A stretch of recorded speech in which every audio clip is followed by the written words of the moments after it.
നമസ്കാരം. കഴിഞ്ഞ സെഷനിൽ നമ്മൾ ഡിസ്കസ് ചെയ്തത് ഗോസസ് ലോയെ കുറിച്ചിട്ടായിരുന്നു. ഗോസസ് ലോ എന്താണെന്നുള്ളത് ഓർമ്മ ഉണ്ടാവുമെന്ന് വിചാരിക്കുന്നു. ഗോസസ് ലോ പറയുന്നത് എന്തായിരുന്നു?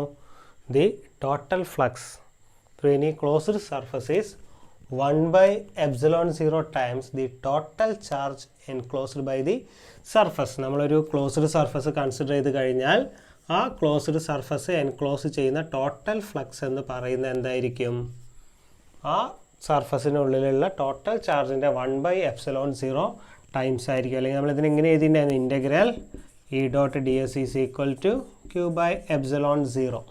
ഇതിനാണ് എന്ത് പറയുന്നത്? ഗോസസ് ലോ എന്ന് പറയുന്നത്. ഗോസസ് ലോ ഉപയോഗിച്ചിട്ട് നമ്മൾ എന്തായിരുന്നു കാൽക്കുലേറ്റ് ചെയ്ത് തുടങ്ങിയിട്ടുണ്ടായിരുന്നത്? അതിൻ്റെ അപ്ലിക്കേഷൻസ് ചെയ്ത് തുടങ്ങിയിട്ടുണ്ടായിരുന്നു. എന്തൊക്കെ അപ്ലിക്കേഷൻസ് അവിടെ ചെയ്തു? അവിടെ ഫസ്റ്റ് നമ്മൾ ചെയ്തത് ഒരു ചാർജ്ഡ് വയർ മൂലം, ഇൻഫിനിറ്റ്ലി ലോങ് വയർ മൂലമുള്ള ഇലക്ട്രിക് ഫീൽഡ് കണ്ടു. അതിൻ്റെ വാല്യൂ കിട്ടിയത് E is equal to λ divided by 2πε0 r എന്നായിരുന്നു. ഒരു ഇൻഫിനിറ്റ്ലി ലോങ് ചാർജ്ഡ് വയർ മൂലമുള്ള ഇലക്ട്രിക് ഫീൽഡ് കാൽക്കുലേറ്റ് ചെയ്യാനുള്ള ഇക്വേഷനാണ് E is equal to λ divided by 2πε0 r. ഇവിടെ λ എന്ന് പറഞ്ഞാൽ എന്തായിരുന്നു? ലീനിയർ ചാർജ് ഡെൻസിറ്റി അല്ലേ? ചാർജ് ബൈ ലെങ്ത് ആയിരുന്നു. r എന്ന് പറയുന്നത് ആ വയറിൽ നിന്നുള്ള ഡിസ്റ്റൻസ് ആണ്. എത്ര ഡിസ്റ്റൻസിലുള്ള ഇലക്ട്രിക് ഫീൽഡാണോ കാണേണ്ടത് ആ ഡിസ്റ്റൻസ് ആണ് എന്ത്? r എന്ന് പറയുന്നത്. അത്രയുമാണ് നമ്മൾ കഴിഞ്ഞ ക്ലാസ്സിൽ പറഞ്ഞത്. അവിടെ നമ്മളൊരു ഷേപ്പ് എടുത്തിട്ട് അവിടെ ഒരു ക്ലോസ്ഡ് സർഫസ് ഒക്കെ കൺസിഡർ ചെയ്തിട്ടുണ്ടായിരുന്നു. ആ ക്ലോസ്ഡ് സർഫസിന് നമ്മൾ പറഞ്ഞ പേരാണ് എന്ത്? Gaussian surface. Gaussian surface. അപ്പോൾ നമുക്ക് ഇന്ന് അതിൻ്റെ ബാക്കി രണ്ട് അപ്ലിക്കേഷൻസ് കൂടി നോക്കി വെക്കാം. നമ്മൾ നോക്കുന്ന അടുത്ത അപ്ലിക്കേഷൻ ചാർജ്ഡ് ഷീറ്റ് മൂലം അല്ലെങ്കിൽ ഷീറ്റ് ഓഫ് ചാർജ് മൂലം ഉള്ള ഇലക്ട്രിക് ഫീൽഡാണ് ഇന്ന് നോക്കുന്നത്. Electric field due to a charged sheet.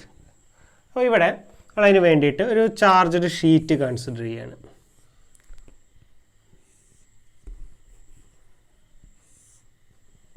ഒരു ചാർജ്ഡ് ഷീറ്റ്, പോസിറ്റീവോ നെഗറ്റീവോ ഏതോ ആയിക്കോട്ടെ, ചാർജ് യൂണിഫോംലി ചാർജ്ഡ് ആയിട്ടുള്ള ഷീറ്റ് കൺസിഡർ ചെയ്തു. അപ്പോൾ ഈ ഷീറ്റ് മൂലമുള്ള ഷീറ്റ് ഇങ്ങനെ നിൽക്കുന്നതായിട്ടാണ് കേട്ടോ നമ്മൾ വരച്ചിട്ടുള്ളത്. ഈ പ്ലെയിനിന് പെർപെൻഡിക്കുലറായിട്ട് ഷീറ്റ് ഇതങ്ങനെ നിൽക്കുകയാണ്. അപ്പോൾ ഈ ഷീറ്റ് മൂലമുള്ള ഇലക്ട്രിക് ഫീൽഡ് നമുക്ക് കാൽക്കുലേറ്റ് ചെയ്യണം. അതിനുവേണ്ടി നമ്മൾ യൂസ് ചെയ്യുന്ന ഏതാണ്? ഗോസസ് ലോ ആണ്. അപ്പം ഇവിടെ നമുക്ക് എന്ത് വേണം? ഗോസസ് ലോ അപ്ലൈ ചെയ്യണമെങ്കിൽ എന്ത് വേണം? ഒരു ക്ലോസ്ഡ് സർഫസ് കൺസിഡർ ചെയ്യണം. ഇവിടെ നമുക്ക് ക്ലോസ്ഡ് സർഫസ് അവിടെ നമ്മൾ പറഞ്ഞത് surface of any shape and സൈസാണ്. നമുക്ക് വേണ്ട സൈസിലും ഷേപ്പിലും എന്ത് ചെയ്യാൻ പറ്റും? അവിടെ എന്താണ് ഏത് കൺസിഡർ ചെയ്യാം? ഗോഷ്യൻ സർഫസ് കൺസിഡർ ചെയ്യാം. ഇവിടെ നമുക്ക് കാൽക്കുലേറ്റ് ചെയ്യാം. ഒന്നുകിൽ ഇത് എൻക്ലോസ് ചെയ്യുന്ന ഒരു ബോക്സ് ഷേപ്പിലുള്ളൊരു സർഫസ് കൺസിഡർ ചെയ്യാം, അല്ലെങ്കിൽ ഇപ്പോൾ വേണമെങ്കിൽ നമുക്കൊരു സിലിണ്ടറിക്കൽ ഷേപ്പിലുള്ള ഒരു സർഫസ് കൺസിഡർ ചെയ്യാം.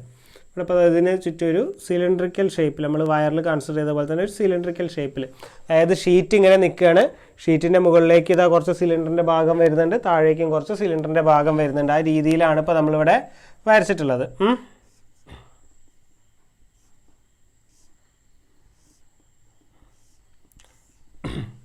ഇങ്ങനെ ഷീറ്റ് നിൽക്കുമ്പോൾ ചാർജ് ഷീറ്റ് മുകളിലേക്കും കുറച്ച് താഴേക്കും കുറച്ച്, മുകളിലേക്ക് കുറച്ച് നിൽക്കുന്നുണ്ട്, താഴേക്ക് കുറച്ച് നിൽക്കുന്നുണ്ട്, ഷീറ്റ് ഇതാ ഇങ്ങനെ നിൽക്കുന്നത്. ഇങ്ങനെ ഒരു ഗോഷ്യൻ സർഫസ് കൺസിഡർ ചെയ്യണം. ഇനി ഈ സർഫസിലൂടെയുള്ള ടോട്ടൽ ഫ്ലക്സ് നമുക്ക് കാൽക്കുലേറ്റ് ചെയ്യണം. സിലിണ്ടറിക്കൽ ഷേപ്പ് തന്നെ കൺസിഡർ ചെയ്യണമെന്നില്ല. ചില ബുക്കുകൾ നിങ്ങൾക്ക് ബോക്സ് ഷേപ്പിൽ കാണാൻ പറ്റും. ബോക്സ് ഷേപ്പ് വേണമെങ്കിൽ ബോക്സ് ഷേപ്പ് എടുക്കാം. ഏതെടുത്താലും ചെയ്യുന്ന മെത്തേഡും ആൻസറും എല്ലാം സെയിം തന്നെയാണ്. അപ്പോൾ ഗോസസ് ലോ പറയുന്നത് എന്താണ്? ടോട്ടൽ ഫ്ലക്സ് എന്ന് പറയുന്നത് Q/ε0 ടൈംസ് ആണ് അല്ലേ? അപ്പോൾ നേരത്തെ നമ്മൾ ചെയ്ത ഓർമ്മ ഉണ്ട്, ആ ചെയ്ത സെയിം സ്റ്റെപ്പുകൾ തന്നെ ചെയ്യാനുള്ളത്. ആദ്യം ടോട്ടൽ ഫ്ലക്സ് കാണും. ഫ്ലക്സ് ഈസിക്കൽ ടു E.A അല്ലെങ്കിൽ ഇൻ്റഗ്രൽ E.ds ഉപയോഗിച്ചിട്ട് നമ്മൾ കാണും. പിന്നെ ചെയ്യുന്നത് എന്താണ്? അതിനെ നമ്മൾ ഗോസസ് ലോ ആയിട്ട് ഇക്വേറ്റ് ചെയ്യാണ് ചെയ്യുന്നത് അല്ലേ? അപ്പോൾ ഇവിടെ ചെയ്യുന്ന സമയത്ത് നോക്കുക, നമ്മൾ ഈ സിലിണ്ടറിക്കൽ ഷേപ്പ് എടുത്തു കഴിഞ്ഞാൽ ഇതിന് 3 സർഫസ് വരുന്നുണ്ട്. ഒന്നിതാ ഈ കർവ്ഡ് സർഫസ് ഉണ്ട് അല്ലേ? മുകളിലും താഴെയും കർവ്ഡ് സർഫസ് ഉണ്ട്. ഇതിന് നോർമലായിട്ടൊരു അപ്പർ സർഫസ് ഉണ്ട്, ഒരു ലോവർ സർഫസ് ഉണ്ട്. ഇനി നമ്മളിവിടെ ഫൈയുടെ ഇക്വേഷൻ എന്തായിരുന്നു? Phi is equal to E.A ആണ് ജനറൽ ആയിട്ടുള്ള ഇക്വേഷൻ. E/A ചെയ്താൽ നോക്കുക, ഏരിയ വെക്ടർ എപ്പോഴും എങ്ങനെയാണ്? സർഫസിന് നോർമലാണ് അല്ലേ? ഇലക്ട്രിക് ഫീൽഡ് ഇവിടെ നോക്കുക, പോസിറ്റീവ് ആകുമ്പോൾ പുറത്തേക്ക് വരാം.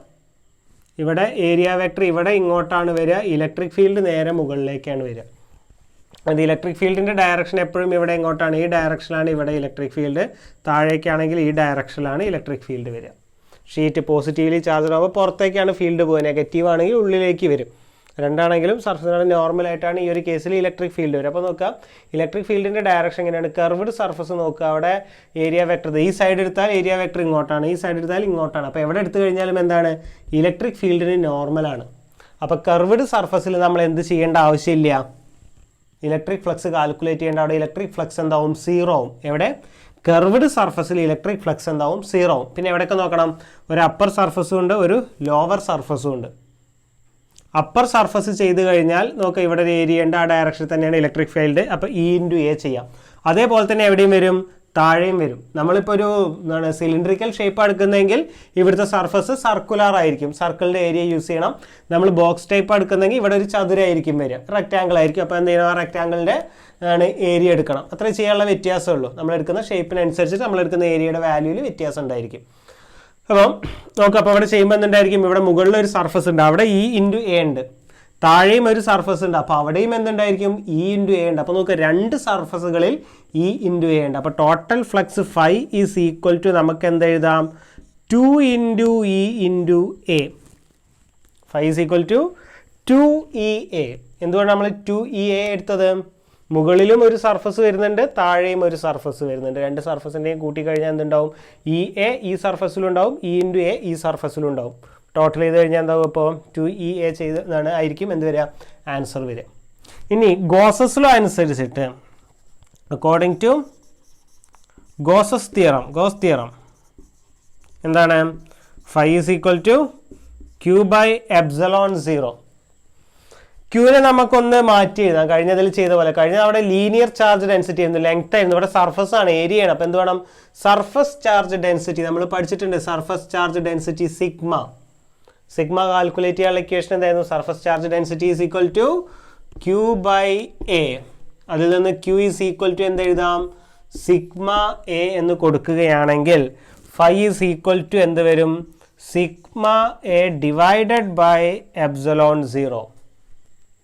φ is equal to σA divided by ε0. ഈ വാല്യൂ നമ്മൾ ഇവിടെ സബ്സ്റ്റിറ്റ്യൂട്ട് ചെയ്യാണ്. അങ്ങനെയാണെങ്കിൽ ഈ രണ്ട് ഇക്വേഷൻ ഒന്ന് കമ്പയർ ചെയ്ത് നോക്കൂ. ഇക്വേഷൻ 1, ഇക്വേഷൻ 2 രണ്ടിൻ്റെയും LHS φ ആണ്, ഫ്ലക്സ് ആണ്.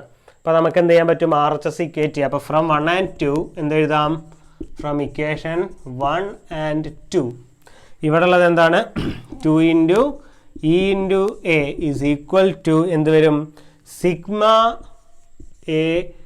Divided by ε0. ആര് ക്യാൻസലായി പോവും? ഏരിയ ക്യാൻസലായി പോവും. ബാക്കിയുള്ളത് E is equal to σ divided by 2ε0.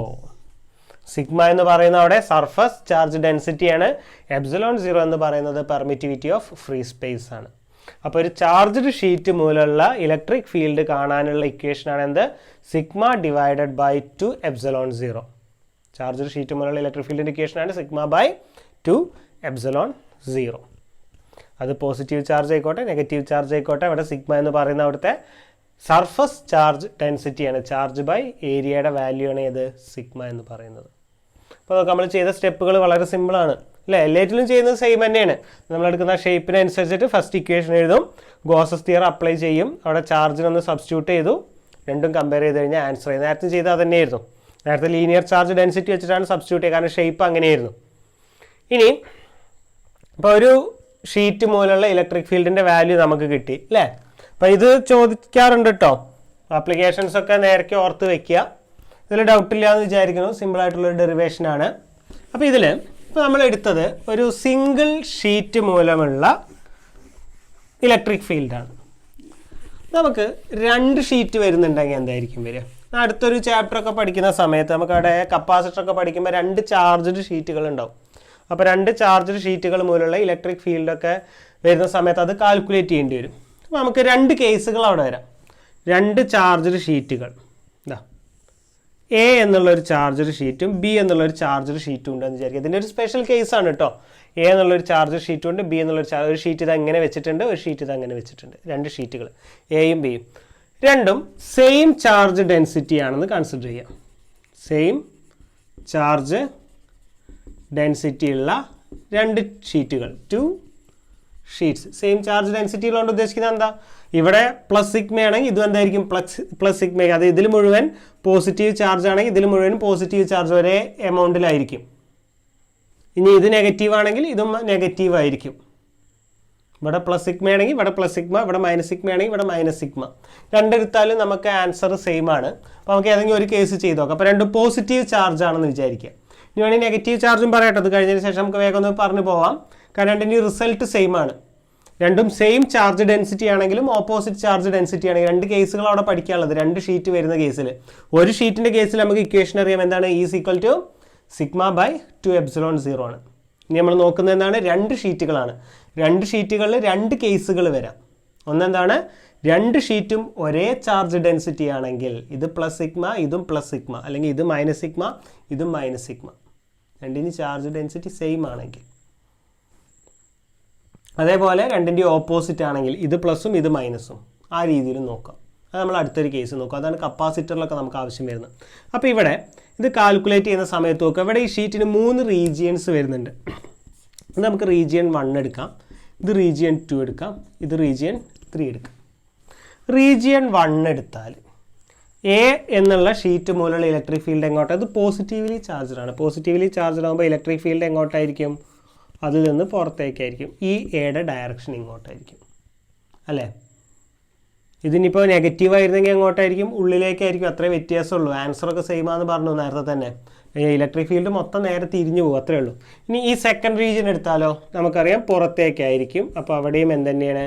E എയുടെ ഡയറക്ഷൻ ഇങ്ങോട്ടാണ്.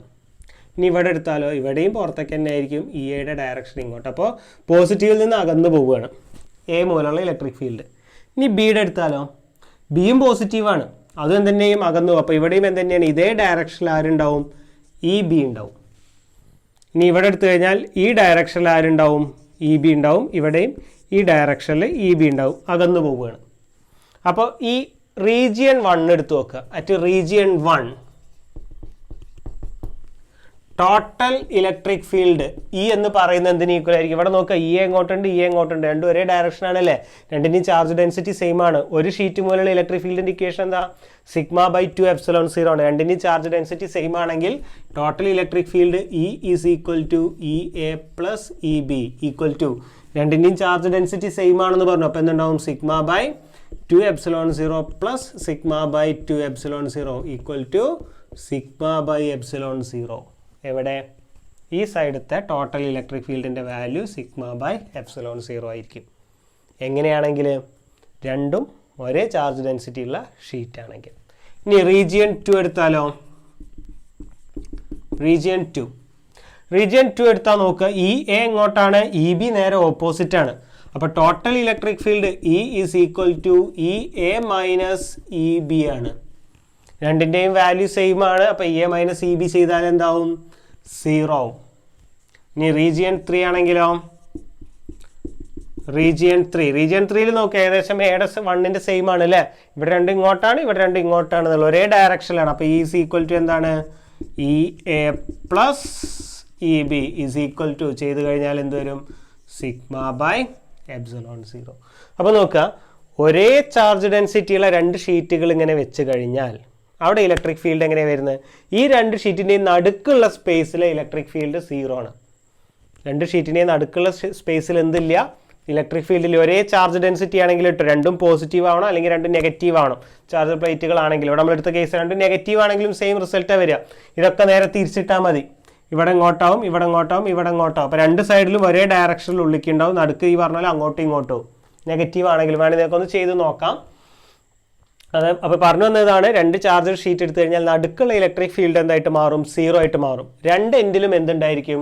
σ/ε0 എന്നുള്ള ഇലക്ട്രിക് ഫീൽഡ് ഉണ്ടാവും. രണ്ട് ഷീറ്റിൻ്റെയും രണ്ട് സൈഡിലേക്ക് എന്തുണ്ടാവും? അപ്പോൾ ഈ ഷീറ്റിൻ്റെ ഈ സൈഡിക്കും ഈ ഷീറ്റിൻ്റെ ഈ സൈഡിക്കും എന്തുണ്ടാവും? σ/ε0 എന്നുള്ള ഇലക്ട്രിക് ഫീൽഡ് ഉണ്ടാവും. രണ്ട് ഷീറ്റിൻ്റെയും നടുക്കുള്ള ഇലക്ട്രിക് ഫീൽഡിൻ്റെ വാല്യൂ എന്തായിട്ട് മാറും? 0 ആയിട്ട് മാറും. എങ്ങനെയാണെങ്കിൽ? രണ്ടും സെയിം ചാർജ് ഡെൻസിറ്റി ഉള്ള ഷീറ്റുകളാണെങ്കിൽ. അപ്പോൾ ഒരു കേസ് നമ്മൾ നോക്കി. ഇനി രണ്ടാമത്തെ കേസ് എന്താണ്? സെയിം ചാർജ് ഡെൻസിറ്റിക്ക് പകരം നമ്മൾ എടുക്കുന്നത് opposite charge density. Opposite charge density പറഞ്ഞാൽ ഒന്ന് പോസിറ്റീവും ഒന്ന് നെഗറ്റീവും ചാർജ്ഡ് പ്ലേറ്റുകളാണെങ്കിൽ ഒരു ചാർജ് പ്ലേറ്റ് പോസിറ്റീവ്ലി ചാർജഡും അടുത്ത പ്ലേറ്റ് നെഗറ്റീവ്ലി ചാർജഡും ആണെങ്കിൽ എന്താണ് സംഭവിക്കുക എന്നുള്ളതാണ് അടുത്ത് നോക്കാനുള്ളത്. അതാണ് നമുക്ക് കൂടുതൽ ആവശ്യമുള്ള ഒരു കേസ്. കപ്പാസിറ്റർ എന്നൊക്കെ പറഞ്ഞാൽ നമുക്ക് അടുത്തൊരു ചാപ്റ്ററിൽ ആവശ്യം വരുന്നുണ്ട്. നമ്മൾ രണ്ട് പ്ലേറ്റുകൾ നേരത്തെ എടുത്തതുപോലെ എയും ബിയും, ഇത് എ ഇത് ബി. ഒന്ന് പോസിറ്റീവ് ചാർജ് ഡെൻസിറ്റിയാണ്, ഒന്ന് നെഗറ്റീവ് ചാർജ് ഡെൻസിറ്റിയാണ്. ഇപ്പം നേരത്തെ പോലെ 3 റീജിയൻ 1, റീജിയൻ 2, റീജിയൻ 3. റീജിയൻ 1 എന്നാണ്. ആദ്യം നമുക്ക് ഒന്നാമത്തെ ഷീറ്റ് മൂലമുള്ള ഇലക്ട്രിക് ഫീൽഡ് നോക്കാം. എ എടുത്തു കഴിഞ്ഞാൽ പോസിറ്റീവ് ചാർജാണ്, പുറത്തേക്കായിരിക്കും ഈ എ. ഇവിടെ ഇങ്ങോട്ട്, ഇവിടുന്ന് ഇങ്ങോട്ടകന്ന് പോയി, ഇവിടുന്ന് ഇങ്ങോട്ടകന്ന് പോയി ഈ എ. ഇ ബി എടുത്താലോ, ഇ ബി നെഗറ്റീവാണ്. നെഗറ്റീവ് ആകുമ്പോൾ ഇലക്ട്രിക് ഫീൽഡ് എങ്ങനെയാണ്? ടുവേർഡ്സ് ദി നെഗറ്റീവ് ചാർജാണ്. അപ്പോൾ ബിയുടെ നേരെ ആയിരിക്കും ഇവിടെ വരിക ഇ ബി. ഇവിടെയും ബിയുടെ നേരെ ഇ ബി, ഇവിടെയും ബിയുടെ നേരെ ഇ ബി. ഇനി നേരത്തെ പോലെ നമുക്ക് കാൽക്കുലേറ്റ് ചെയ്ത് നോക്കാം total electric field each regions. Region 1 എടുത്തു കഴിഞ്ഞാൽ റീജിയൻ 1ൽ നോക്കാം, ഇ എ ഇങ്ങോട്ടുണ്ട്, ഓപ്പോസിറ്റ് ഡയറക്ഷനിൽ ഇ ബി ഉണ്ട്. നെഗറ്റീവ് ചാർജ് ഡെൻസിറ്റിയാണ്, ഒന്ന് പോസിറ്റീവ് നെഗറ്റീവും ആണ് എടുത്തിട്ടുള്ളത് അല്ലേ. അപ്പോൾ ഇ എ ഇങ്ങോട്ടാണ്, ഇ ബി ഇങ്ങോട്ടാണ്. ഈക്വലും ഓപ്പോസിറ്റും ആയിട്ടുള്ള ഫീൽഡുകൾ ഓപ്പോസിറ്റ് ഡയറക്ഷനിലാണ് വരുന്നത്. അപ്പോൾ എന്താ സംഭവിക്കുക? അവ പരസ്പരം എന്ത് ചെയ്ത് പോകും? ക്യാൻസൽ ചെയ്ത് പോകും. E is equal to E A minus E B is equal to 0. കാരണം എ ഇ ബി ഈക്വൽ ആയിട്ട് വരുന്ന രീതിയിലാണ് നമ്മൾ ചാർജ് ഡെൻസിറ്റീസ് എടുത്തിട്ടുള്ളത്. അല്ലെങ്കിൽ നമുക്ക് ഉള്ള ചാർജ് ഡെൻസിറ്റി അനുസരിച്ച് കാൽക്കുലേറ്റ് ചെയ്യേണ്ടി വരും. ഇനി റീജിയൻ 2 എടുത്താലോ, റീജിയൻ 2 ഈസ് ഈക്വൽ ടു, നോക്കുക ഇവിടെ ഡയറക്ഷൻ നോക്കുക, ഇ എയും നെഗറ്റീവ് ചാർജിൻ്റെ നേരെയാണ്, ഇ ബിയും നെഗറ്റീവ് ചാർജിൻ്റെ നേരെയാണ്. അപ്പോൾ ടോട്ടൽ ഫീൽഡ് എന്താ വരിക? E is equal to E A plus E B. നേരത്തെ ചെയ്തതുപോലെ ചെയ്യുകയാണെങ്കിൽ sigma by 2 epsilon 0 plus sigma by 2 epsilon 0 is equal to sigma by epsilon 0. അപ്പോൾ ഇവിടെ നടുക്കാണ് സിഗ്മ ബൈ എപ്സിലോൺ 0. നേരത്തെ എങ്ങനെയായിരുന്നു? നടുക്ക് 0 ആയിരുന്നു, രണ്ട് സൈഡിലും സിഗ്മ ബൈ എപ്സിലോൺ 0 ആണ്. ഇനി റീജിയൻ 3 എടുത്താലോ, region 3 total electric field is equal to, ഇവിടെ നോക്കുക ഡയറക്ഷൻ എങ്ങനെയാണ്? ഇ എ ഇങ്ങോട്ടാണ്, ഇ ബി ഇങ്ങോട്ടാണ്, ഓപ്പോസിറ്റ് ഡയറക്ഷനാണ്. അപ്പോൾ എ ഈസ് ഈക്വൽ ടു എന്താണ്? E A minus E B equal to 0. അപ്പോൾ ആ രണ്ട് കേസുകളൊന്ന് നോക്കൊന്നുകൂടി. രണ്ട് ചാർജഡ് ഷീറ്റുകൾ നമ്മൾ എടുത്തു കഴിഞ്ഞാൽ രണ്ടും ഒരേ ചാർജ് ഡെൻസിറ്റി ആണെങ്കിൽ എന്താണ്? നടുക്ക് 0 ആണ്, രണ്ട് സൈഡിലും എന്തുണ്ട്? സിഗ്മ ബൈ എപ്സിലോൺ 0 ഉണ്ട്. ഇനി ചാർജ് ഡെൻസിറ്റി ഓപ്പോസിറ്റ് ആണെങ്കിലോ, നടുക്ക് സിഗ്മ ബൈ എപ്സിലോൺ 0. രണ്ട് ഷീറ്റിൻ്റെ നടുക്ക് മാത്രമാണ് എന്തുള്ളത്? ഇലക്ട്രിക് ഫീൽഡ് ഉള്ളത്. രണ്ട് സൈഡിലെയും ഇലക്ട്രിക് ഫീൽഡ് എന്താണ്? 0 ആണ്. ഓക്കെ, അപ്പോൾ ആ രണ്ട് കേസുകളും കൂടി ഏതിൻ്റെ കൂടെ ഓർത്ത് വയ്ക്കുക? ചാർജ്ഡ് ഷീറ്റിൻ്റെ കൂടെ ഓർത്ത് വയ്ക്കുക. ചാർജ്ഡ് ഷീറ്റിൽ ഇലക്ട്രിക് ഫീൽഡ് നമ്മൾ കാൽക്കുലേറ്റ് ചെയ്തിരുന്നത് എന്താണ്? സിഗ്മ ബൈ 2 എപ്സിലോൺ 0 ആണ്. അത് വെച്ചിട്ടാണ് നമ്മൾ രണ്ട് ഷീറ്റിൻ്റെ കേസിലും നമ്മൾ രണ്ട് കേസുകൾ നമ്മൾ ഡിസ്കസ് ചെയ്തു. ഓക്കെ, നമുക്ക് ഗോസസ് ലോയിലെ ലാസ്റ്റത്തെ ആപ്ലിക്കേഷനിൽ പോവാം. അപ്പോൾ അടുത്ത് നമ്മൾ നോക്കുന്നത് എന്താണ്? ഒരു ചാർജ്ഡ് ഷെല്ല് മൂലമുള്ള ഇലക്ട്രിക് ഫീൽഡാണ്. ഷെല്ല് എന്ന് പറഞ്ഞാൽ എന്താണ്? ഒരു ഹോളോ സ്ഫിയറിനെയാണ് നമ്മൾ എന്ത് പറയുന്നത്? ഷെല്ലിലെ ഒരു ഫുട്ബോൾ പോലെ ഉള്ളിലൊന്നുമില്ല, ആ ഒരു സർഫസ് മാത്രമുള്ള ഒരു സ്ട്രക്ചറിനെയാണ് നമ്മൾ എന്താ പറയുന്നത്? ഷെല്ല്. അപ്പോൾ നമ്മളൊരു ചാർജ്ഡ് ഷെല്ല് കൺസിഡർ ചെയ്യണം, ഒരു positively charged shell. Negatively charged എടുക്കാം കേട്ടോ, ഏതും എടുക്കാം. അപ്പോൾ ഈ ചാർജ്ഡ് ഷെല്ല് എടുക്കുന്ന സമയത്ത് ഇവിടെ നമുക്ക് 3 കേസുകൾ ചെയ്യാനുണ്ട്. ഷീറ്റിൽ നമ്മൾ 3 കേസ് ചെയ്തു അല്ലേ? ആദ്യം ഒരു ഷീറ്റിൻ്റെ കണ്ടു, പിന്നെ 2 ഷീറ്റിൻ്റെ കേസിൽ same charge density, opposite charge density. അതേപോലെ ഇവിടെ 3 കേസുകളുണ്ട്. എന്തൊക്കെയായിരിക്കും? ഈ ഷെല്ല് എടുത്തു കഴിഞ്ഞാൽ ഈ ഷെല്ലിൻ്റെ ഉൾഭാഗത്തെ ഇലക്ട്രിക് ഫീൽഡ് എത്രയാണ് അത് കാൽക്കുലേറ്റ് ചെയ്യാനുണ്ട്. ഷെല്ലിൻ്റെ സർഫസിലെ ഇലക്ട്രിക് ഫീൽഡ് എത്രയെന്ന് കാണാനുണ്ട്. ഷെല്ലിൻ്റെ പുറത്തെ ഇലക്ട്രിക് ഫീൽഡ് എത്രയെന്ന് കാണാനുണ്ട്. 3 കേസുകൾ. അപ്പോൾ അതിന് വേണ്ടിയിട്ട് നമ്മൾ ഈ ഷെല്ല് ഒരു സ്പെറിക്കൽ സ്ട്രക്ചർ അല്ലേ, ഇതിൻ്റെ റേഡിയസ് നമ്മൾ R എന്നെടുക്കുകയാണ്, ക്യാപിറ്റൽ R. ഷെല്ലിൻ്റെ റേഡിയസ് ആണ് R. അപ്പോൾ നമുക്ക് എന്ത് ചെയ്യണം? ഇനിയും ഇതിൻ്റെ പുറത്തത് ആദ്യം കാൽക്കുലേറ്റ് ചെയ്ത് നോക്കാം. പുറത്ത് കാൽക്കുലേറ്റ് ചെയ്യാൻ നമ്മൾ എന്ത് ചെയ്യണം? ഇതിൻ്റെ പുറത്ത് വേറൊരു ഗോഷ്യൻ സർഫസ്, ഈ ചാർജിനെ എൻക്ലോസ് ചെയ്യുന്ന രീതിയിലൊരു ക്ലോസ്ഡ് സർഫസ്, ഒരു ഗോഷ്യൻ സർഫസ് നമ്മൾ കൺസിഡർ ചെയ്യുക. അപ്പോൾ വേറെ ഒരു സ്ഫെറിക്കൽ സർഫസ്, അതായത് വലിയൊരു ഫുട്ബോളിൻ്റെ ഉള്ളിൽ ചെറിയൊരു ഫുട്ബോൾ ഇരിക്കുന്ന ഒരു അവസ്ഥ ആലോചിച്ചാൽ മതി. അപ്പോൾ വലിയൊരു ഷെല്ലിൻ്റെ ഉള്ളിൽ വേറെ ചെറിയൊരു ഷെല്ല് വരുന്ന രീതിയിൽ. അപ്പോൾ ഇതിന് ചുറ്റും നമ്മളൊരു ഗോഷ്യൻ സർഫസ് കൺസിഡർ ചെയ്തു. ആ ഗോഷ്യൻ സർഫസിൻ്റെ റേഡിയസ് നമുക്ക് എന്തെടുക്കാം, സ്മാൾ ആർ എന്ന് എടുക്കാം. അപ്പോൾ ഇവിടെ ഈ സർഫസ് എടുത്തു കഴിഞ്ഞാൽ എന്തായിരിക്കും സംഭവിക്കുക, ഇവിടെ ഇതിലൂടെ ഇലക്ട്രിക് ഫീൽഡ് ഇങ്ങോട്ടായിരിക്കും പോകുന്നുണ്ടാവുക. ഇവിടുത്തെ കാൽക്കുലേറ്റ് ചെയ്യാൻ നമുക്ക് എന്ത് ചെയ്യാം, ഇവിടുത്തെ ചെറിയൊരു ഏരിയ നമുക്ക് എന്തെടുക്കാം, DS എന്നെടുക്കാം. ആ സർഫസിൻ്റെ ഗോഷ്യൻ സർഫസിൻ്റെ ചെറിയൊരു ഏരിയ ആണ് എന്ത്, DS. അപ്പോൾ നമുക്ക് ടോട്ടൽ ഫ്ലക്സ് കാണാനുള്ള ഇക്വേഷൻ എന്താ, φ = ഇൻ്റഗ്രൽ E.ds. നോക്കാം, ഇലക്ട്രിക് ഫീൽഡും DS-ഉം സെയിം ഡയറക്ഷനാണ്. അപ്പോൾ DS, അപ്പോൾ ഇലക്ട്രിക് ഫീൽഡ് ഒരേ ഡിസ്റ്റൻസ് r ഡിസ്റ്റൻസിലായതുകൊണ്ട് സെയിം ആയിരിക്കും. പിന്നെ ഏതിൻ്റെ ഇൻ്റഗ്രേറ്റ് ചെയ്താൽ മതി, E × integral DS. Integral DS ചെയ്ത് എന്താ കിട്ടുക, നമ്മൾ ഓൾറെഡി പറഞ്ഞു കഴിഞ്ഞ കാര്യമാണ്. DS എന്ന് പറയുന്നത് ഈ സർഫസിലെ ചെറിയൊരു ഏരിയയാണ്. അങ്ങനെ ഈ സർഫസ് നമ്മൾ ഒരുപാട് ഈക്വൽ DSകളായിട്ട് സ്പ്ലിറ്റ് ചെയ്യുക, DS ഒക്കെ കൂടി ആഡ് ചെയ്യുക. എക്സാമ്പിൾ നമ്മൾ ഒരു ഫുട്ബോൾ, ആ ഫുട്ബോളിൻ്റെ ഒരു കള്ളിയാണ് ഒരു DS എന്ന് വിചാരിച്ചോളൂ. ആ ഫുട്ബോളിൽ എന്ത് ചെയ്തിട്ടുണ്ട്, അങ്ങനെ ഒരുപാട് കള്ളികളാക്കി തിരിച്ചിട്ടുണ്ട്. ഇൻ്റഗ്രൽ DS എന്ന് പറഞ്ഞാൽ എന്താ, എല്ലാ കള്ളിയുടെയും ഏരിയ കൂട്ടുക എന്നുള്ളതാണ്. കൂട്ടിക്കഴിഞ്ഞാൽ എന്താ കിട്ടുക, ഇതിൻ്റെ ടോട്ടൽ ഏരിയ കിട്ടും. ഇതും സ്പെറിക്കൽ ഷേപ്പാണ്, ഗോഷ്യൻ സർഫസിലെ പന്തിനെ പൊതിഞ്ഞിട്ട് വേറൊരു പന്ത് എന്നാണ് പറഞ്ഞത്. അപ്പോൾ ഇൻ്റഗ്രൽ DSൻ്റെ വാല്യൂ എന്തായിരിക്കും വരിക, E × 4πr². സ്ഫിയറിൻ്റെ സർഫസ് ഏരിയയുടെ ഇക്വേഷനാണ് 4πr². ഇനി ഗോസസ് ലോ പറയുന്ന എന്താ, according to Gauss theorem, Gauss theorem പറയുന്നത് എന്താ, φ = Q/ε0 ക്യൂവിനെ നമ്മൾ മാറ്റി എഴുതിയിട്ടുണ്ടായിരുന്നു. എങ്ങനെയാണ്, സർഫസ് ചാർജ് ഡെൻസിറ്റി, ഇതും സർഫസ് ആണ്. Surface charge density σ = Q/A or Q = σ × A. Substitute ചെയ്തുകൂടെ, തൊട്ട് മുന്നേ നമ്മൾ ചെയ്തതാണ്. അപ്പോൾ ക്യൂവിന് പകരം σA/ε0.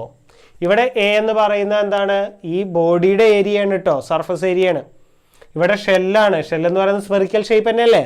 അപ്പോൾ ഏരിയയ്ക്ക് പകരം വേണമെങ്കിൽ നമുക്ക് എന്ത് കൊടുക്കാം, σ × അതിൻ്റെ ഏരിയ 4πr² / ε0. അവിടെ r എന്ന് പറയുന്നത് എന്താണ്, ഷെല്ലിൻ്റെ റേഡിയസ് ആണ്. അപ്പോൾ നമ്മൾ എടുക്കുന്നത് മാറരുത്, ഇവിടെ സ്മാൾ r എടുത്തിട്ടുണ്ട്, അത് ഗോഷ്യൻ സർഫസിൻ്റെ റേഡിയസ് ആണ്. ക്യാപിറ്റൽ R എന്താണ്, ഷെല്ലിൻ്റെ റേഡിയസ് ആണ്. ഇനി രണ്ട് ഇക്വേഷൻ നോക്കുക, രണ്ടും ഫ്ലക്സ് കാണാനുള്ളതാണ്, രണ്ടും ഇക്വേറ്റ് ചെയ്ത് നോക്കുക. Equation 1, equation 2. From 1 and 2, from 1 and 2, E × 4πr² is equal to σ 4πr² divided by ε0. ആര് ക്യാൻസൽ ആയി പോയി, 4π ക്യാൻസൽ ആയി പോയി. ബാക്കി എന്താ ഉള്ളത്, E is equal to, ഇവിടെ എന്തുണ്ട്, σ r² ഡിവൈഡഡ് ബൈ ഈ r² ഇങ്ങോട്ട് പോയി കഴിഞ്ഞാൽ ε0 r². ഇതാണ് അപ്പോൾ ഇവിടുത്തെ ഇക്വേഷൻ. ഷെല്ലിൻ്റെ പുറത്തുള്ള ഇലക്ട്രിക് ഫീൽഡ് കാണാനുള്ള ഇക്വേഷൻ. അപ്പോൾ ഇതിൽ ക്യാപിറ്റൽ R എന്താണ്, ഷെല്ലിൻ്റെ റേഡിയസ് ആണ്. സ്മാൾ r എന്താ, ഷെല്ലിൻ്റെ സെൻറ്ററിൽ നിന്ന് ഏത് ഡിസ്റ്റൻസിലെ ഇലക്ട്രിക് ഫീൽഡ് ആണോ കാണുന്നത് ആ ഡിസ്റ്റൻസ് ആണ്. അപ്പോൾ ഇവിടുന്ന് r ഡിസ്റ്റൻസിലുള്ള പോയിന്റിലെ ഇലക്ട്രിക് ഫീൽഡാണ് നമ്മൾ കണ്ടത്. അപ്പോൾ രണ്ട് ആറും തമ്മിൽ മാറരുത്. ക്യാപിറ്റൽ R മുകളിലുള്ളത് ഷെല്ലിൻ്റെ റേഡിയസും, താഴെയുള്ളത് ഗോഷ്യൻ സർഫസിൻ്റെ എത്ര ഡിസ്റ്റൻസിലെ ഇലക്ട്രിക് ഫീൽഡ് ആണോ കാണുന്നത് ആ ഡിസ്റ്റൻസുമാണ്. ഇനി അല്ലെങ്കിൽ നമുക്ക് ഷെല്ലിൻ്റെ പുറത്തെ കേസിൽ ഈ ഇക്വേഷനും യൂസ് ചെയ്യാം. Is equal to Q/4πε0 r². ഈ ഇക്വേഷൻ യൂസ് ചെയ്യാം. കാരണം ഇവിടെ σ എന്ന് പറഞ്ഞാൽ എന്താണ്, Q/A ആണ്. എയുടെ ഇക്വേഷൻ എന്താ, 4πr². ആ രീതിയിൽ കൊടുത്തു കഴിഞ്ഞാൽ നമുക്കത് ഈ സാധനം തന്നെ കിട്ടും. Is equal to Q/4πε0 r² എന്നുള്ളതിനെ കിട്ടും കേട്ടോ. അപ്പോൾ രണ്ട് ഇക്വേഷൻ വേണമെങ്കിലും എവിടെ യൂസ് ചെയ്യാം, ഈ കേസിൽ യൂസ് ചെയ്യാം. ഇപ്പോൾ ഏത് കേസ് നമ്മൾ പറഞ്ഞത്, ഷെല്ലിൻ്റെ പുറത്താണ്. അപ്പോൾ ഇത് ഓക്കെ ആണെന്ന് വിചാരിക്കുന്നു. നമ്മൾ ചെയ്തത് ഫസ്റ്റ് നമ്മൾ ചെയ്ത് φ = ഇൻ്റഗ്രൽ E.ds വഴി ഗോഷ്യൻ സർഫസിൻ്റെ അവിടുത്തെ ഫ്ലക്സ് കണ്ടു, E × 4πr². രണ്ടാമത് ഗോസസ് തിയറം ഉപയോഗിച്ച് നമ്മൾ ചെയ്തപ്പോൾ നമുക്ക് കിട്ടിയ വാല്യൂ ആണ് ഇത്. രണ്ടും ഫ്ലക്സിൻ്റെ ഇക്വേഷൻ തന്നെയാണ്. രണ്ടും ഇക്വേറ്റ് ചെയ്ത് കഴിഞ്ഞാൽ E = σ r²/ε0 r². ഒരു r² ഷെല്ലിൻ്റെ റേഡിയസും ഒരു r² ഗോഷ്യൻ സർഫസിൻ്റെ റേഡിയസും. അല്ലെങ്കിൽ നമ്മൾ പറഞ്ഞു ഏതന്നെ യൂസ് ചെയ്യാം, Q/4πε0 r² എന്നുള്ള ഇക്വേഷൻ നമുക്ക് ഔട്ട്സൈഡ് ദി ഷെല്ല് കാണാൻ വേണ്ടിയിട്ട് യൂസ് ചെയ്യാം. അങ്ങനെയാണ് നമുക്ക് രണ്ടാമത്തെ കേസ് നോക്കി നോക്കാം. അതിൽ ഈ റിസൾട്ടിനെ തന്നെ ഒന്നിട്ട് മാറ്റിയിരുത്താൽ മതി ബാക്കി കേസുകൾ കിട്ടാൻ. ഇനിയുള്ളത് ഇത്ര ചെയ്യാനൊന്നുമില്ല. അപ്പോൾ നമുക്ക് രണ്ട് ഇക്വേഷൻ ഔട്ട്സൈഡ് കിട്ടിയിട്ടുണ്ട്. ആ രണ്ട് ഇക്വേഷൻ ഓർത്ത് വെക്കുക. ഇനി നമുക്ക് ചെയ്യാനുള്ളത് എവിടെയാണ്, on the surface of the shell. നമ്മൾ ചെയ്തത് ഇത് ഔട്ട്സൈഡ് ആണ് കേട്ടോ, ഔട്ട്സൈഡ് ദി ഷെല്ലാണ്. ഓൺ ദി സർഫസ് ചെയ്യുമ്പോൾ എന്താ സംഭവിക്കുക? നമ്മളിപ്പോൾ എടുത്ത ഗോഷ്യൻ സർഫസിൻ്റെ റേഡിയസ് 6 ആണ്. ഓൺ ദി സർഫസ് എന്ന് പറയുമ്പോൾ ഈ ഗോഷ്യൻ സർഫസ് ചുരുങ്ങി എവിടെ തന്നെ വരും? ഈ ഷെല്ലിൻ്റെ സർഫസിൽ തന്നെ വരും. അപ്പോൾ ഗോഷ്യൻ സർഫസിൻ്റെ റേഡിയസും ഷെല്ലിൻ്റെ റേഡിയസും എന്താവും? ഈക്വൽ ആവും. ഓൺ ദി സർഫസ് എടുക്കുമ്പോൾ നമ്മൾ ഗോഷ്യൻ സർഫസ് ഇവിടെ വരയ്ക്കണം. അപ്പോൾ ഷെല്ലിൻ്റെ റേഡിയസും ഗോഷ്യൻ സർഫസിൻ്റെ റേഡിയസും എന്താണ്? ഈക്വൽ. അപ്പോൾ on the surface of the shell capital ആറും സ്മാൾ ആറും എന്തായിരിക്കും? ഈക്വൽ ആയിരിക്കും. ഈക്വൽ ആയി കഴിഞ്ഞാൽ ഇക്വേഷൻ എന്താ വരിക? E is equal to sigma by epsilon 0. അപ്പോൾ ഷെല്ലിൻ്റെ സർഫസിലെ ഇലക്ട്രിക് ഫീൽഡ് കാണാനുള്ള ഇക്വേഷനാണ് എന്ത്? Is equal to sigma by epsilon 0. അവിടെ ചെയ്തത് എന്താണ്? ഷെല്ലിൻ്റെ റേഡിയസും ഗോഷ്യൻ സർഫസിൻ്റെ റേഡിയസും നമ്മൾ എന്തായിട്ട് എടുത്തു? ഈക്വൽ ആയിട്ട് എടുത്തു. അപ്പോൾ നമ്മൾ എവിടെ കണ്ടു? ഔട്ട്സൈഡ് കണ്ടു, ഓൺ ദി സർഫസ് കണ്ടു. ഇനി എവിടെ കാണണം? Inside the shell. Inside the shell. ഷെല്ലിൻ്റെ ഇൻസൈഡ് കാണണമെങ്കിൽ നമ്മൾ എന്ത് ചെയ്യണം? ഷെല്ലിൻ്റെ ഇൻസൈഡ് കാണണമെങ്കിൽ നമ്മൾ ഗോഷ്യൻ സർഫസ് എവിടെ കൺസിഡർ ചെയ്യണം? ഷെല്ലിൻ്റെ ഉള്ളിൽ കൺസിഡർ ചെയ്യണം. ഗോഷ്യൻ സർഫസ് എവിടെ കൺസിഡർ ചെയ്യണം? ഷെല്ലിൻ്റെ ഉള്ളിൽ കൺസിഡർ ചെയ്യണം. അപ്പോൾ ഷെല്ലിൻ്റെ ഉള്ളിൽ കൺസിഡർ ചെയ്യുമ്പോൾ നോക്കുക, ഗോസസ് ലോ പറയുന്നത് എന്താ? ഇലക്ട്രിക് ഫ്ലക്സ് എന്ന് പറയുന്നത് ആ ഗോഷ്യൻ സർഫസ് എൻക്ലോസ് ചെയ്യുന്ന ചാർജിൻ്റെ 1/ε0 ടൈംസ് എന്നാണ്. നമ്മളെടുത്ത ഗോഷ്യൻ സർഫസിൻ്റെ ഉള്ളിലുള്ള ചാർജിൻ്റെ 1/ε0 ടൈംസ്. അപ്പോൾ ഇതിൻ്റെ ഉള്ളിൽ നമ്മൾ ഗോഷ്യൻ സർഫസ് കൺസിഡർ ചെയ്ത് കഴിഞ്ഞാൽ ഈ സർഫസിൻ്റെ ഉള്ളിൽ ചാർജ് ഉണ്ടോ? ഇല്ല. ചാർജ് വരുന്ന എവിടെയാണ്? നമ്മൾ എടുത്ത സർഫസിൻ്റെ പുറത്താണ്. അപ്പോൾ ഗോസസ് ലോ പറയുന്നത് എന്താ? ഈ സർഫസിൻ്റെ ഉള്ളിലുള്ള ചാർജിൻ്റെ 1/ε0. ഷെല്ലെടുത്ത് കഴിഞ്ഞാൽ അവിടെ സർഫസിൽ മാത്രമേ ചാർജ് ഉള്ളൂ. അപ്പോൾ ഉള്ളിൽ എന്തില്ല? ചാർജ് ഇല്ല. ഉള്ളിൽ ചാർജ് ഇല്ല എന്ന് പറഞ്ഞാൽ എന്താണ്? ഫ്ലക്സ് എന്താണ്? 0 ആണ്. ഫ്ലക്സ് 0 എന്ന് പറഞ്ഞാൽ നമുക്ക് എന്തെടുക്കാം? E is equal to 0. E dot A 0 ആണെങ്കിൽ എന്തുതന്നെയാണ്? ഇതിൻ്റെ ഏരിയ 0 അല്ല. അപ്പോൾ പിന്നെ ഏത് 0 ആവും? ഇലക്ട്രിക് ഫീൽഡ് എന്തായിരിക്കും? 0 ആയിരിക്കും. അതിൻ്റെ റീസൺ എന്താ? എന്താണ്? Charge enclosed by the surface is 0. Charge enclosed by the surface is 0. ഈ ഒരു കേസിന്, അതായത് നോക്കുക, ഒരു ഷെല്ലിൻ്റെ ഉള്ളിലെ ഇലക്ട്രിക് ഫീൽഡ് എന്തായിരിക്കും നമുക്ക് കിട്ടിയത്? ഇപ്പോൾ 0 ആയിരിക്കും. ഒരു ഷെല്ലിൻ്റെ ഉള്ളിലെ ഇലക്ട്രിക് ഫീൽഡ് എന്തായിരിക്കും? 0 ആയിരിക്കും. അതിനെ നമ്മൾ വിളിക്കുന്ന പേരാണ് ഇലക്ട്രോസ്റ്റാറ്റിക് ഷീൽഡിംഗ്.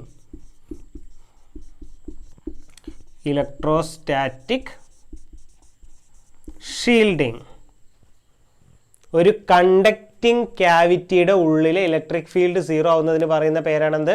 Electrostatic shielding. ഇപ്പോൾ മെറ്റൽ കൊണ്ട് നമ്മളൊരു ഇതുണ്ടാക്കുകയാണ്, ബോക്സ് ഉണ്ടാക്കുകയാണ്. അങ്ങനെയാണെങ്കിൽ അതിൻ്റെ ഉള്ളിലുള്ള ഇലക്ട്രിക് ഫീൽഡ് എന്തായിരിക്കും? 0 ആയിരിക്കും. ഇതിനൊരു എക്സാമ്പിൾ നിങ്ങൾ പറഞ്ഞ് കേട്ടിട്ടുണ്ടാവും. ഇടിമിന്നലൊക്കെ ഉണ്ടാകുന്ന സമയത്ത് നമ്മൾ വാഹനത്തിൻ്റെ ഉള്ളിലിരിക്കുന്നതാണ് സേഫ്. വാഹനത്തിൽ നിന്ന് ഇറങ്ങി പുറത്തിറങ്ങി മരത്തിൻ്റെ ചോട്ട് പോയി നിൽക്കുന്നതിനേക്കാൾ സേഫ് എവിടെയാണ്? വാഹനത്തിൻ്റെ ഉള്ളിലിരിക്കുന്നതാണ്. കാരണം എന്താ? നമ്മളിപ്പോൾ വാഹനത്തിൽ നിന്ന് ഇറങ്ങി ഏതെങ്കിലും മരത്തിൻ്റെ ചോട്ട് പോയി നിന്നെന്ന് വിചാരിക്കുക, മിന്നൽ വേഗം പിടിക്കുക ഏതിനെയാണ്? എർത്തിലുള്ള ഏറ്റവും നല്ല ഏത് കണ്ടക്ടേഴ്സ് ഏറ്റവും ഈസിയസ്റ്റ് പാത്താൻ നോക്കുക. അപ്പോൾ ഏതെങ്കിലും കണ്ടക്ടർ ഒരു മരം നിൽക്കുന്ന ഒരു മരം കിട്ടിക്കഴിഞ്ഞാൽ വേഗം അതുവഴി ഇറങ്ങി വരും. അപ്പോൾ നമ്മൾ മരത്തിൻ്റെ ചോട്ടിൽ നിൽക്കുകയാണെങ്കിൽ എന്ത് ചെയ്യും? നമുക്ക് മിന്നലടിക്കാനുള്ള ചാൻസ് കണ്ടല്ലേ? തെങ്ങൊക്കെ പെട്ടെന്ന് മിന്നൽ പിടിക്കുന്നത് കാരണം കുറേ ഉയരത്തിൽ പൊന്തി നിൽക്കുന്ന ഏതാണ്? മറ്റുള്ള മരങ്ങളൊക്കെ അപേക്ഷിച്ച് വേറിട്ട് പൊന്തി നിൽക്കുന്നതും കൂർത്ത് ഷാർപ്പ് എൻഡൊക്കെ ഉള്ളതാണ് തെങ്ങ്. അതുകൊണ്ട് പെട്ടെന്ന് ഏതിനെ പിടിക്കും? തെങ്ങിനെയൊക്കെ കയറി പിടിക്കും. അതുപോലെ ഉയരത്തിലുള്ള മരങ്ങളൊക്കെ പെട്ടെന്ന് മിന്നൽ പിടിക്കും. അപ്പോൾ നമ്മൾ അതിൻ്റെ ചോട്ട് പോയി നിൽക്കുകയാണെങ്കിൽ എന്താ സംഭവിക്കുക? ആ കറണ്ട് വരുന്ന ഭാഗത്ത് കൂടി നമ്മുടെ ബോഡി കൂടി ഒന്ന് കയറി ഇറങ്ങി പോകും. അത്രേ സംഭവിക്കുള്ളൂ. അതേസമയം നമ്മൾ കാറിൻ്റെ ഉള്ളിലാണ് ഇരിക്കുന്നതെങ്കിലോ, മിന്നൽ വന്നു കഴിഞ്ഞാൽ ചാർജ് എവിടെ മാത്രമേ ഡിസ്ട്രിബ്യൂട്ട് ചെയ്യപ്പെടുള്ളൂ? അതിൻ്റെ സർഫസിൽ ഡിസ്ട്രിബ്യൂട്ട് ചെയ്യപ്പെടും. ഉള്ളിലേക്കുള്ള ഇലക്ട്രിക് ഫീൽഡ് എന്താണ്? 0 ആണ്. അപ്പോൾ പുറത്തിറങ്ങി നിൽക്കുന്നതിനേക്കാളും സേഫ് എവിടെയാണ്? ഉള്ളിൽ നിൽക്കുന്നതാണ്. അതിന് നമ്മൾ പറയുന്ന പേരാണെന്ത്? Electrostatic shielding. ഇത് നമുക്ക് അടുത്ത ചാപ്റ്ററിൽ ഒന്നുകൂടി മെൻഷൻ ചെയ്യാനുണ്ട്. ഇലക്ട്രോസ്റ്റാറ്റിക് പൊട്ടൻഷ്യൽ ആൻഡ് കപ്പാസിറ്റൻസ് എന്നുള്ള ചാപ്റ്ററിൽ. അത് ഇതിൻ്റെ കണ്ടിന്യൂഷൻ തന്നെയാണ് ഇലക്ട്രോസ്റ്റാറ്റിക്സിൻ്റെ. അപ്പോൾ അവിടെ നമ്മൾ ഇതൊന്നും കൂടി മെൻഷൻ ചെയ്യും. ഇലക്ട്രോസ്റ്റാറ്റിക് ഷീൽഡിംഗ് എന്ന് പറഞ്ഞാൽ എന്താണ്? Electric field inside A conducting cavity is 0. Electric field inside A conducting cavity is 0. ഇനി കണ്ടക്റ്റിംഗ് ക്യാവിറ്റി എന്നൊന്നും കിട്ടില്ലെങ്കിൽ എന്ത് ഓർത്ത് വയ്ക്കുക? Electric field inside A shell is 0. ഷെല്ലിൻ്റെ ഉള്ളിൽ ഇലക്ട്രിക് ഫീൽഡ് എന്താണ്? 0 ആയിരിക്കും. ആ രീതിയിലെങ്കിലും ഓർത്ത് വയ്ക്കുക കേട്ടോ. അപ്പോൾ നമ്മൾ ഗോസസ് ലോയുടെ 3 ആപ്ലിക്കേഷനും കഴിഞ്ഞു. ഏതൊക്കെയായിരുന്നു? Long wire, sheet, shell. അപ്പോൾ അതോടെ നമ്മൾ ആ ചാപ്റ്ററും ഏകദേശം കംപ്ലീറ്റ് ആയിട്ടുണ്ട്. അതിൻ്റെ തിയററ്റിക്കൽ സൈഡ് എന്തൊക്കെയായിരുന്നു നമ്മൾ ആ ചാപ്റ്ററിൽ പറഞ്ഞത്? എന്താണ് ഇലക്ട്രോസ്റ്റാറ്റിക്സ് എന്ന് പറഞ്ഞ് തുടങ്ങി. ചാർജിൻ്റെ കുറച്ച് ബേസിക് കാര്യങ്ങൾ പറഞ്ഞു. പിന്നെ ചാർജ് ചെയ്യാനുള്ള മെത്തേഡുകൾ പറഞ്ഞു അല്ലേ? ഏതൊക്കെയായിരുന്നു? Rubbing, conduction, induction. ചാർജിൻ്റെ പ്രോപ്പർട്ടീസ് പറഞ്ഞു. ചാർജിൻ്റെ പ്രോപ്പർട്ടീസ് എന്തൊക്കെയായിരുന്നു? അഡിറ്റിവിറ്റി, അതുപോലെ കൺസർവ്ഡ് ആണ്, ക്വാണ്ടൈസ്ഡ് ആണ്. പിന്നെ നമ്മൾ പറഞ്ഞു കൂളോംസ് ലോ ആയിരുന്നു. F = 1/4πε0 Q1 Q2/r². മീഡിയത്തിലാണെങ്കിൽ അവിടെ എന്ത് കൂടി വരും? εr കൂടി വരും. ε0 εr. Relative permittivity of free space, ആ കാര്യങ്ങളൊക്കെ നമ്മളവിടെ പറഞ്ഞതാണ്. അതിനുശേഷം നമ്മൾ പറഞ്ഞത് എന്തായിരുന്നു? അതിൻ്റെ വെക്റ്റർ ഫോം പറഞ്ഞു, സൂപ്പർ പൊസിഷൻ പ്രിൻസിപ്പിൾ പറഞ്ഞു. പിന്നെ ഇലക്ട്രിക് ഫീൽഡ് എന്താണെന്ന് പറഞ്ഞു. ഒരു ചാർജിന് ചുറ്റും അതിൻ്റെ ഫോഴ്സ് എക്സ്പീരിയൻസ് ചെയ്യുന്ന റീജിയനാണെന്ന് പറയുന്നത് ഇലക്ട്രിക് ഫീൽഡ്. അതിനെ റെപ്രസെൻറ്റ് ചെയ്യാൻ നമ്മൾ ഉപയോഗിക്കുന്ന ഇമാജിനറി ലൈൻസിനെയാണ് എന്ത് പറയുന്നത്? ഫീൽഡ് ലൈൻസ് എന്ന് പറയുന്നത്. ഫീൽഡിൻ്റെ വാല്യൂ, അതിൻ്റെ ഇൻറ്റൻസിറ്റി നമ്മൾ കാൽക്കുലേറ്റ് ചെയ്തു. പിന്നീട് നമ്മളതിൻ്റെ പിക്ചറൽ റെപ്രസെൻറ്റേഷൻസ് വരച്ചു. ഫീൽഡ് ലൈൻസിൻ്റെ പ്രോപ്പർട്ടീസ് പഠിച്ചു. അത് കഴിഞ്ഞിട്ട് നമ്മൾ ഡൈപോൾ പറഞ്ഞു. എന്താണ് electric dipole? Equal and opposite ചാർജുകൾ ചെറിയൊരു ഡിസ്റ്റൻസിലിരിക്കുന്നതിനാണ് ഡൈപോൾ എന്ന് പറയുന്നത്. അവിടെ ഡൈപോൾ മൊമെൻറ്റ് എന്താണെന്ന് പറഞ്ഞു. Charge into separation between the charges Q/2a, അതാണ് ഡൈപോൾ മൊമെൻറ്റ്. ആ ഒരു ഇലക്ട്രിക് ഡൈപോളിൻ്റെ ആക്സിയൽ ലൈനിലും ഇക്വറ്റോറിയൽ ലൈനിലുള്ള ഇലക്ട്രിക് ഫീൽഡ് കാണാനുള്ള ഇക്വേഷൻസ് നമ്മൾ ഡിറൈവ് ചെയ്തു. അതുപോലെ ഡൈപോൾ ഒരു യൂണിഫോം ഫീൽഡിൽ വെക്കുകയാണെങ്കിൽ അവിടെ ഒരു ടോർക്ക് എക്സ്പീരിയൻസ് ചെയ്യും. നോൺ യൂണിഫോം ഫീൽഡിലാണെങ്കിൽ ട്രാൻസ്ലേഷനും റൊട്ടേഷനും എക്സ്പീരിയൻസ് ചെയ്യും. അങ്ങനത്തെ കാര്യങ്ങളൊക്കെ നമ്മൾ പറഞ്ഞു. അതിനുശേഷമാണ് നമ്മൾ ഇലക്ട്രിക് ഫ്ലക്സ് എന്താണെന്ന് പറഞ്ഞു, ഡിഫറെൻറ്റ് ചാർജ് ഡെൻസിറ്റീസ് പറഞ്ഞു, ലാസ്റ്റ് ഗോസ് തിയറം, അതിൻ്റെ അപ്ലിക്കേഷൻസ്. അത്രയും വരുന്നതാണ് നമ്മൾ ഇലക്ട്രോസ്റ്റാറ്റിക്സിലെ ഫസ്റ്റ് ചാപ്റ്റർ. നമുക്കതിലെ കുറച്ച് പ്രോബ്ലംസ്, ന്യൂമറിക്കൽ സെഷൻസ് ഒന്ന് ചെയ്ത് നോക്കാനുണ്ട്. അപ്പോൾ അത് നമുക്ക് അടുത്തൊരു സെഷനിൽ ചെയ്ത് നോക്കാം. Okay, thank you.